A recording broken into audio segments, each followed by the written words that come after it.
it's finally recording. Welcome to another episode of Sonic Historia. My name is Saddle Daddle. Today we'll be looking through the history of the Chaotix within the Archie comics. The Chaotix were actually formed when Robotnik's servant known as Renfield T. Rodent had captured the Freedom Fighters in the House of Mirror section of the Happy Land theme park. That theme park, located on Angel Island, was ran by Renfield himself. When requiring assistance to defeat Metal Sonic, Knuckles joined up with Vector the Crocodile, Espio the Chameleon, Mighty the Armadillo, and Charmy B, forming the Chaotix. Alright guys, it's time for a fun, not a fact. Charmy is not actually a bee, instead he's a weird looking fly, and B is just his last name. Alright, back to the Historia. So anyways, two of Robotnik's robots, known as Heavy and Bomb, ended up joining the Chaotix for a while, and then eventually left to join the Royal Secret Service under Jeffrey St. John, which is an organization that serves as a professional counterpart to the Freedom Fighters. Ray the Flying Squirrel accompanied the Chaotix on numerous missions as time went on. Speaking of missions, the early missions of the Chaotix consisted of battling Enerjack, who was also Knuckles' great-uncle Dimitri, and battling a group of Echidna cyborgs who were known as the Dark Legion. A member from the Dark Legion known as Julie Sue eventually left to join the Chaotix, and later became Knuckles' girlfriend.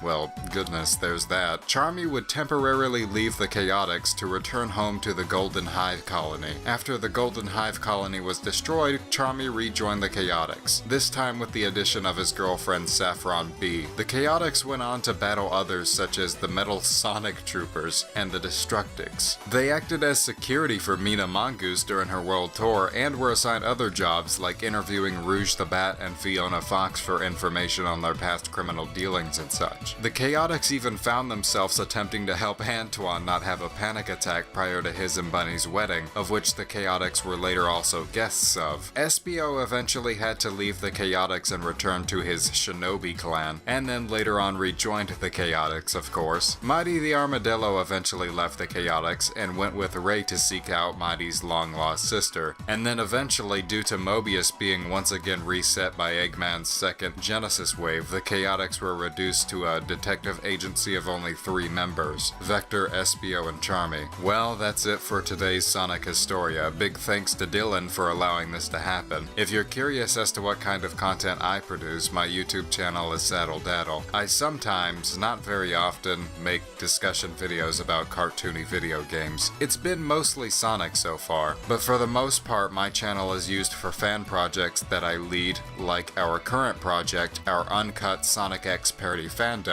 that we call Sonic Explicit. So if that at all interests you, feel free to check all of that out and whatever. So if you liked this video, give it a like and or share, and subscribe to Dylan Thomas for more Sonic Historia and more. Thanks everyone, and bye. Before the credits roll, I thought I'd take a second to talk to you guys about my Patreon. If you want to help keep the channel going and prevent it from going under when YouTube decides to randomly demonetize my videos, or when a nutcase like Gamerguy decides to strike my channel making me lose money off of my streams, you can go back my Patreon. Benefits include being a producer, which means you get in all the credits at the end of the videos. You can recommend quickie articles, which means that articles you want covered are more likely to happen sooner. You can request me to review a comic book of your choice, or you can even come on to be a guest reader for the fanfiction series. My Patreon is linked in the description below, and it's also in the About section on my YouTube. Hope to see you guys there.